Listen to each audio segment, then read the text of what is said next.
Fala, minha rapaziada, vamos falar desse Japão? Japão e Brasil na próxima fase. Tem muita gente indo para dois caminhos.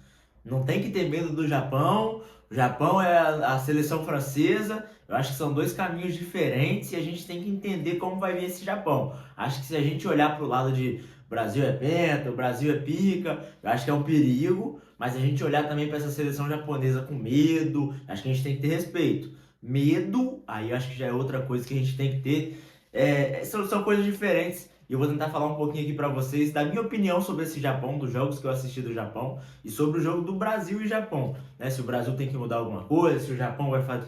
Não. Vamos destrinchar isso aqui, a gente vai conversando e aí vocês me dizem o que vocês acham nos comentários, tá bom? Antes de eu começar o vídeo, deixa aquele like que vocês já sabem, se inscreva no canal para me ajudar, tá? Compartilha esse vídeo também, você que tá vendo esse vídeo, pô, eu queria saber como é que é o Japão. Gostei do seu vídeo? Divulga para aquele amigo seu que acompanha a seleção e também precisa saber como esse Japão joga, tá bom?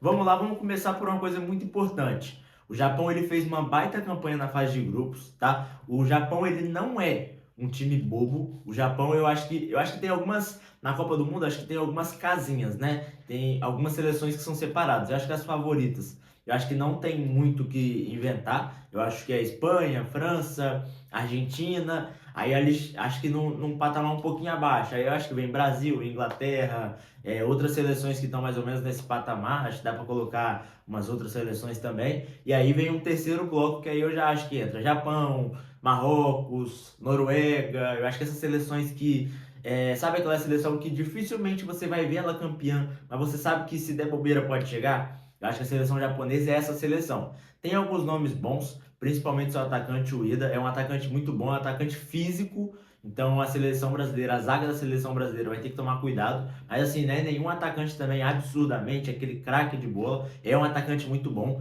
A seleção brasileira vai ter que ter cuidado, mas não é nenhum absurdo, tá? Tem alguns outros nomes também. Muita gente falou se o Brasil deveria mudar o seu jeito de jogar. Pô, o Brasil deveria mudar o jeito de jogar para enfrentar o Japão? Eu acho que não. Eu acho que o Ancelotti nem vai fazer isso. E eu acho que se tem um time que tem que mudar o seu jeito de jogar, não é o Brasil para enfrentar o Japão. É o Japão para enfrentar o Brasil. O Japão muito provavelmente vai vir com um zagueiro pela direita para travar ali o Vinícius Júnior, agora me fugiu o nome dele. Tá? Os nomes do Japão é tudo muito parecido. Tem até um atacante, me fugiu o nome também, Takefusa, algo assim, que ele muito provavelmente nem vai jogar. É um dos melhores jogadores da seleção japonesa e ele não vai jogar. Então, um desfalque bom para a seleção brasileira.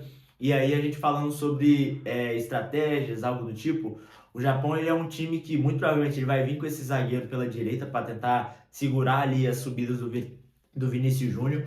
E o Japão, quando ele vai se defender, principalmente contra seleções mais fortes, Brasil e etc., o Japão ele se defende com uma linha de 5. Então o Brasil não vai encontrar um jogo que encontrou, por exemplo, contra o Haiti, onde o Haiti tentou atacar muitas das vezes. Mas naquele jogo de, cara, a gente está jogando contra o Brasil, vamos jogar leve, vamos tentar alguma coisa. O Brasil não vai encontrar isso com o Japão. No último jogo entre Brasil e Japão, que ficou 3-2, eu acho que não dá pra gente tirar nada, antes de eu falar a questão de estatísticas, não dá pra gente tirar nada desse jogo, porque nesse jogo, do meio pra frente era até uma seleção parecida. Tinha Casemiro, tinha Bruno Guimarães, tinha Luiz Henrique, foi o titular, tinha outros jogadores também, mas do meio para trás ali da zaga era um time totalmente diferente. Tinha Paulo Henrique, tinha o zagueiro que é do Cruzeiro, agora que me fugiu, Fabrício Bruno, tinha o outro lateral, o Caio Henrique também, esqueci o outro zagueiro, mas assim, a zaga era completamente diferente. Então acho que não dá pra gente pegar nada do que foi aquele jogo, onde o Japão realmente ganhou do Brasil de 3-2 e levar para esse. Eu acho que o que a gente deve fazer é olhar para o Japão desses 3 jogos da Copa do Mundo e olhar para o Brasil desses 3 jogos da Copa do Mundo e a gente tirar algo de bom ou de ruim sobre o Japão e sobre o Brasil. Acho que o Brasil não deve mudar, o Brasil deve fazer o seu mesmo jogo. No jogo onde o Japão ganhou de 3-2, o Japão teve 33% de posse de bola, então um terço praticamente do jogo a bola estava com o Japão, o restante toda a bola ficou com o Brasil. E eu acho que nesse jogo não vai ser diferente. Dificilmente o Japão vai ser um time que vai querer ter a bola também. O Japão vai dar a bola para o Brasil e vai ter que ter cuidado na hora de se defender, porque o Brasil é um time muito rápido. E eu acho que vai ser mais difícil para o Brasil esse jogo, porque o Japão ele vai se defender, ele vai ficar ali retrancado. E aí tem duas situações muito importantes. O Brasil ele não pode ter apagões, né? Aquele famoso apagão no jogo. O Japão ele não é um time espetacular, não é uma Espanha, não é uma França, mas é um time que sabe tocar bola. Não é um time rápido igual o Brasil, não é um time que tem bons jogadores separadamente, né? Bons nomes separados, que vai pegar a bola igual o Vinícius Júnior faz e decidir, mas tem jogadores que sabem jogar bem coletivamente. Então, se o Brasil não, desculpa, se o Japão consegue quebrar essa primeira linha do Brasil e atacar, ele vai encontrar muito espaço. E aí é onde eu falei com vocês que não dá para ter apagões no time. O Brasil precisa estar esperto, porque o Japão ele vai oferecer poucas chances para o Brasil e o Japão vai ter poucas chances também. E nessas chances o Brasil tem que estar esperto de não deixar o Japão chegar, de não deixar o Japão finalizar. Por mais que não seja um time espetacular, ainda assim é um time perigoso que o Brasil tem que ter cuidado. Então, não acho um jogo complicado para o Brasil. Acho que se o Brasil fizer o que ele sabe fazer, os jogadores jogarem o que eles estão jogando, eu acho que a gente tem uma boa chance do Brasil vencer bem. Acho que dificilmente vai ser um jogo de 4, 5-0. Acho que é um jogo ali de 2-0, um 3-0, talvez no final o Japão tendo que sair mais. Talvez o Japão possa ser que faça um gol também. É porque eu acho que esse Japão, e até os japoneses falaram sobre isso, o técnico falou, alguns jogadores falaram, que eles acreditam sim que eles podem ser campeões. E isso não é necessariamente só pelo Brasil. Eu vi muita gente indo pelo caminho de a Suécia e o Japão, eles estavam brigando ali para ver quem que ia enfrentar o Brasil, porque ninguém queria ir para o outro lado. E eu nem acho que seja necessariamente isso.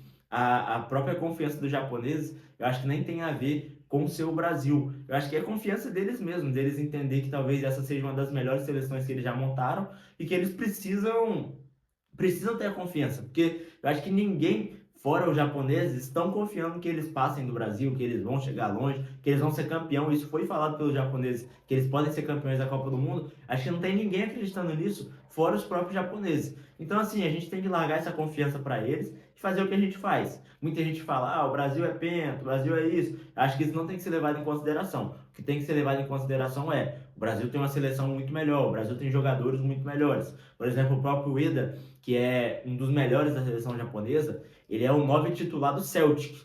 O Celtic hoje, eu cresci assistindo o Celtic, sempre foi um time muito bom. Hoje em dia a gente não ouve mais falar do Celtic.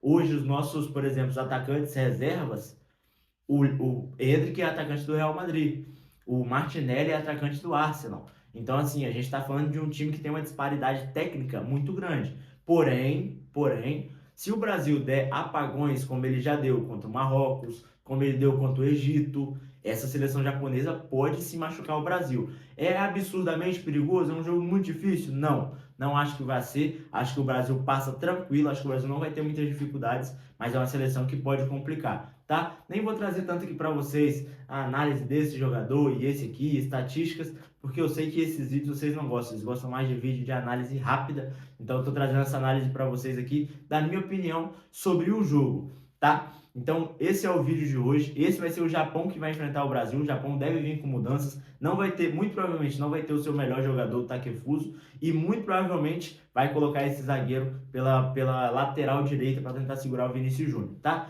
Minha opinião, do jogo, né? Tô gravando esse vídeo na sexta-feira e ele ainda assim vai ser postado na sexta-feira. Então, se eu pudesse dar a minha opinião aqui, eu acho que o Brasil vence tranquilo. Acho que é 2, 3 gols o Brasil faz. Não sei como vai ser esse Japão. Acho que a maior chance desse Japão machucar o Brasil é num erro do Brasil. Acho que o Japão dificilmente vai criar contra esse Brasil, tá? Rapaziada, esse é o vídeo. Espero que vocês tenham gostado. Análisezinha rápida para vocês e a minha opinião também sobre esse jogo.